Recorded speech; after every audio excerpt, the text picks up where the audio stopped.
अब इसके कि मैं अपनी बात शुरू करूं से पहले मैं अपने इस इलाके में, इस पिछड़े हुए घाट क्षेत्र में भाई चंद्रशेखर आज़ाद और उनके साथ उनकी पूरी टीम, जिनका मैं नाम अक्सर लोगों का नहीं जानता, मैं उनका शुक्रिया अदा करना चाहता हूं। और भाई चंद्रशेखर आज़ाद ने जो आपकी तरफ से आवाज़ पार्लियामेंट में उठाई है, ये हम सब के सामने है, सब जानते हैं।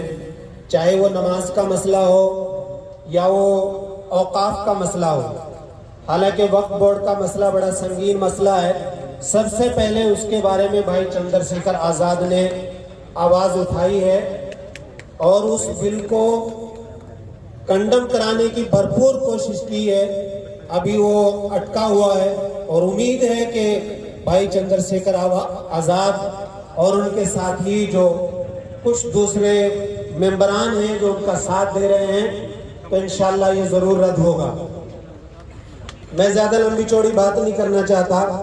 भाई सोहेल साहब को हम अच्छी तरीके से जानते हैं, हमारे भरोसेमंद साथी हैं, हर दुख सुख में हमारे साथ नहीं बल्कि हमसे आगे खड़े रहते हैं। चाहे वो CNRC का प्रोटेस्ट हो या वो जिम्मेदार आंदोलन हो या अभी कुछ दिन पहले हमारे इस इलाके के बहुत सारे मुद्दे, धार्मिक मुद्दे, जिनको हम लोगों ने आपस में मिलकर के हल किया है और बड़ी शांति के साथ, अमन के साथ उनको खत्म किया है। भाई सोहेल उन तमाम कामों में आपकी आवाज बन करके आपके सामने खड़े रहे।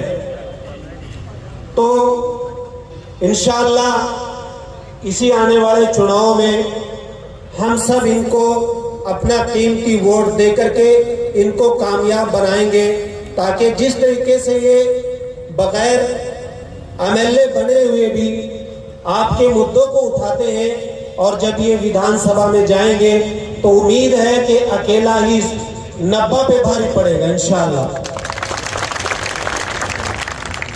तो एक मैं भाई चंद्रशेखर आज़ाद से अपने इस घाट क्षेत्र के बारे में एक डिमांड रखना चाहता हूं। आपने देखा होगा कि हर पार्टी अपनी रैली करती है, लीडर आता है और लोग सुनते हैं, उनको चले जाते हैं, लेकिन हमारे रोजगार की फिक्र कोई नहीं करता।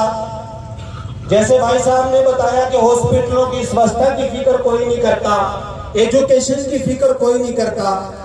ये जो हमारा घाट क्षेत्र इलाका है, ये चंडीगढ़ से लेकर के और जमुना तक जाता है, पहाड़ी के नीचे नीचे, और इसमें बहुत सारी कमजोरियों के साथ साथ रोजगार नाम की कोई चीज नहीं है। हमारी जो नस्ल है वो एजुकेशन से बहुत दूर है, पढ़ाई का कोई इंतजाम नहीं है।